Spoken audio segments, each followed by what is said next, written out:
sou Antônio Ribeiro de Assunção, sou casado, tenho 3 filhas e um neto. Vou te contar a minha história de vida.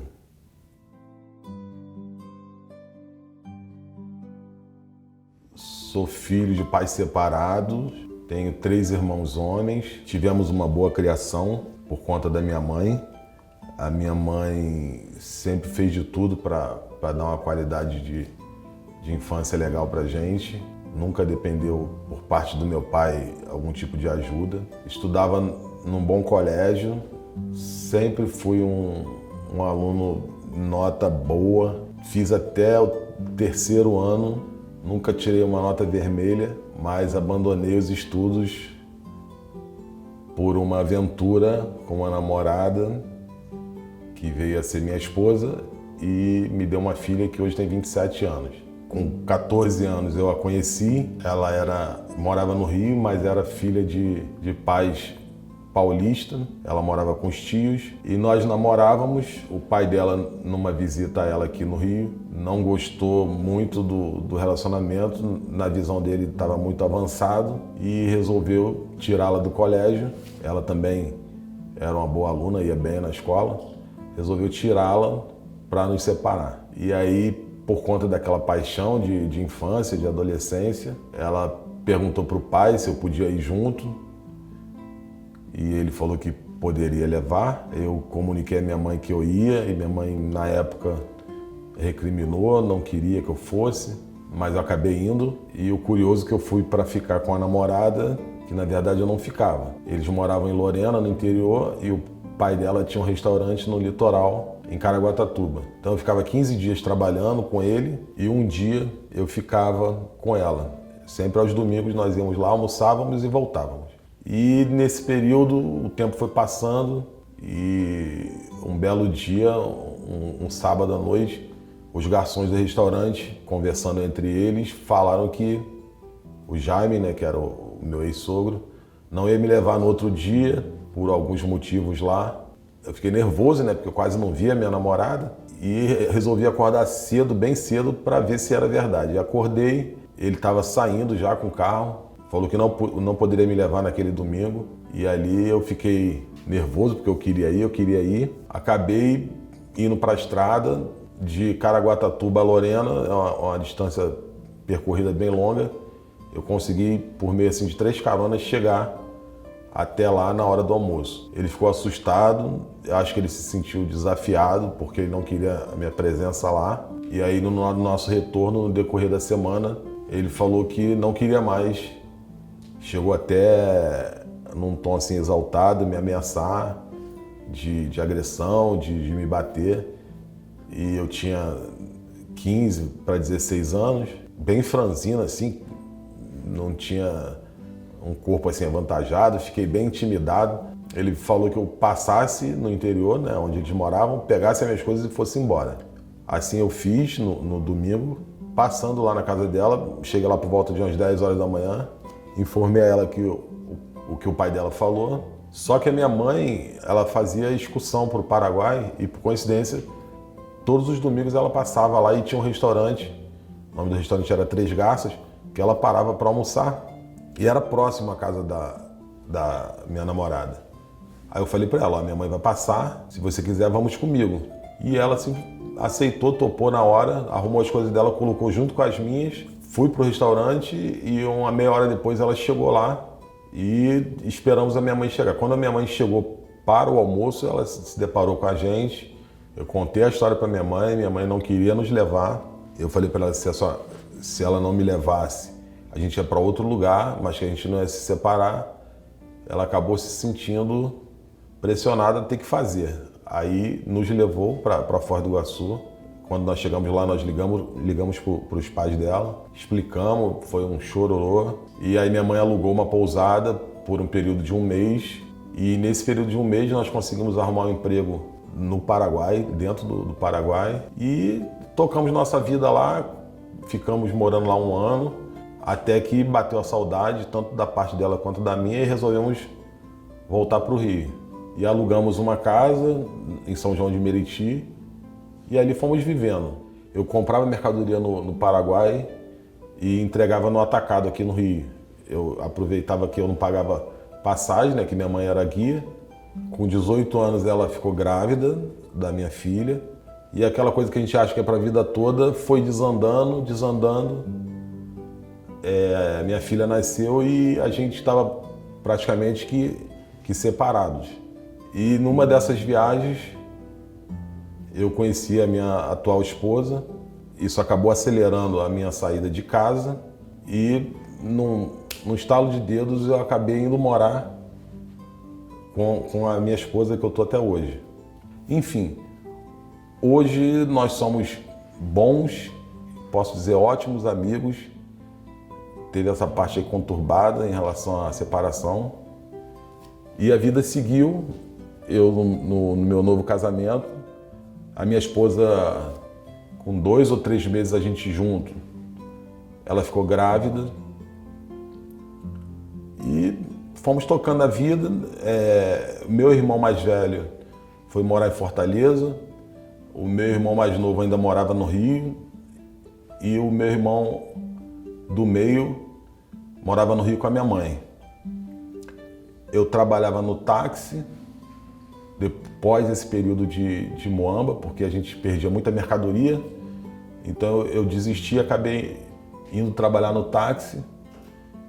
E nesse período do táxi, eu fui gostando da profissão. Uma parte muito triste da minha vida, eu com 20 anos, 21 anos, eu tinha pouco mais de 2 anos com a minha esposa. Um belo dia, a minha mãe me liga, chorando, muito desesperada, e fala para mim: seu irmão tá preso. E eu achava que era meu irmão mais velho, porque ele era brigão, ele gostava não levava desaforo para casa. Para minha surpresa, era o meu irmão do meio, ele que era o mais tranquilo, que não gostava de farra, que não ia para baile. E, enfim, trabalhava de carteira assinada, ia para a igreja. E meu irmão foi preso. Ele foi preso por roubo de carro. Ele dizia que só dirigia. Chegando lá, eu vi meu irmão algemado com mais 3 pessoas. Aquilo para mim foi um choque, porque a nossa criação foi muito caseira. Foi um choque tremendo. E dali em diante passou a virar um filme. Nossos dias de domingo de família, eu e a minha esposa, e depois a minha filha, depois que minha filha nasceu, e minha mãe, nossos domingos de família eram dentro do presídio, visitando meu irmão. Isso aí durou mais ou menos uns 4 anos. Ele me disse várias vezes que ele conversou com meu tio e ele pedia, ele falava: não tem necessidade disso, de você fazer isso, enfim. Meu tio falava: irmão, vou parar e tudo mais. Que aquilo não era vida para ele. Ele falava como era na cadeia, que a cadeia não ressocializa ninguém.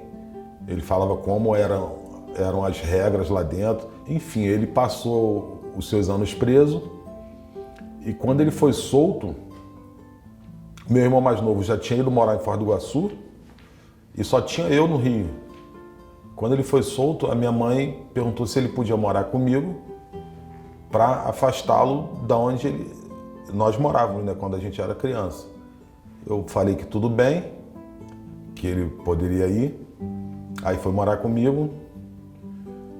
E passado aí, ele chegou numa época que para mim estava difícil, que eu tive um carro no táxi, que uma infelicidade assim de parte mecânica e elétrica, o carro pegou fogo. Passado 1 ou 2 meses, ele apareceu com o carro. Aí minha esposa suspeitou, eu suspeitei. Será que ele está fazendo alguma coisa de errado? E aí ia conversar com ele falava que não, que estava tudo bem. E aí apareceu com outro carro.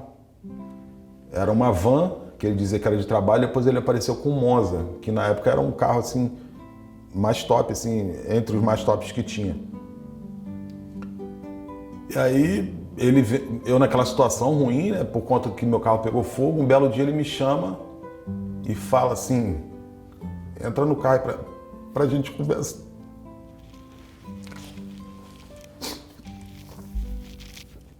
Entra no carro pra gente conversar. Aí foi quando ele falou, ó, a minha vida é essa, essa, essa. Eu já falei pra mãe, já falei pros irmãos que eu tô nessa vida pra ser preso ou pra morrer, mas que eu não vou sair dessa vida. Eu tô te falando isso porque você sempre foi o que, tipo, mais certinho, então eu tô te falando isso porque eu quero te ajudar. Aí ele pegou R$3.000 assim, jogou no meu colo e falou, fica com esse dinheiro que você está precisando. E eu não quis aceitar porque eu falei que se eu aceitasse eu estaria incentivando, né, ele a seguir esse caminho errado. Eu não aceitei, mas aí no outro dia, meus irmãos, minha mãe, e conversando assim, eles acabaram me convencendo assim de que não ia mudar nada, ele ia continuar. Eu acabei aceitando pelas situações que eu estava passando. E nessa segunda vez, ele era assaltante de banco. Eles tinham alguma coisa para fazer num determinado banco, por escutas telefônicas, foi descoberto, e eles sabiam que foi descoberto e resolveram não fazer. E por coincidência ele foi preso próximo da minha casa, no shopping de Madureira, na praça de alimentação. Ao invés de cada um ir para suas casas, eles resolveram se reunir na praça da alimentação. Chegando lá, parece que tinha os policiais, né, apaisanos, chamado de P2, não sei. E ele foi preso. Ele queria privar minha avó de viver isso e os outros irmãos moravam em outro estado, então não tinha como ninguém fazer além dele. E aí esse peso ficava nas costas dele. Era só eu e minha mãe adoecendo cada vez mais por conta disso. E a vida foi seguindo, a minha mãe envelheceu aí anos e anos por conta dessa vida que ele escolheu. Ele foi solto num período de 1 ano, porque segundo ele falava, e foi constatado isso aí na investigação policial, ele não participava do ato em si, dentro do banco. Ele ficava mais fora, no carro. Então, assim, não tinha filmagens que aparecia ele, então ele pegou uma pena menor e 1 ano ele foi solto. No fim, o caminho que ele escolheu resultou na morte dele, e foi uma morte bem complicada até pra gente que não tinha envolvimento, porque eu corri risco de vida, minha esposa correu, minha família correu risco de vida por conta desse caminho que ele escolheu. Porque na época que ele assaltava banco, ele fez amizade com um cara lá de onde nós morávamos quando éramos crianças, e o cara era estelionatário, e aí eles moravam juntos na mesma casa, e um belo dia a polícia bateu lá que tinha um carro lá que era BA. E o cara não tava, só tava o meu irmão. Enfim, deu um problema enorme, acabou, meu irmão tava morto e ele não tinha feito nada do que estavam falando, de que sumiu com o dinheiro, enfim, ele morreu e acabou. Aí pararam de me incomodar. Eu tive mais uma filha, né, que hoje tem 15 anos. Eu abandonei o táxi em 2020 por conta do Uber, né, e da pandemia. Então hoje eu tenho um trailer com a minha esposa e a minha filha, a gente vai tocando o trailer. O que faz eu ser essa pessoa que eu sou hoje são minhas filhas. Eu nunca fui muito de farra, e depois do nascimento da minha primeira filha eu acabei pegando a responsabilidade muito cedo, e hoje eu sou, por conta delas, uma pessoa que corre atrás de tudo, com aquele objetivo de que tem que conquistar, então vamos atrás. E é isso, a pessoa que eu sou hoje é mais por conta das minhas filhas.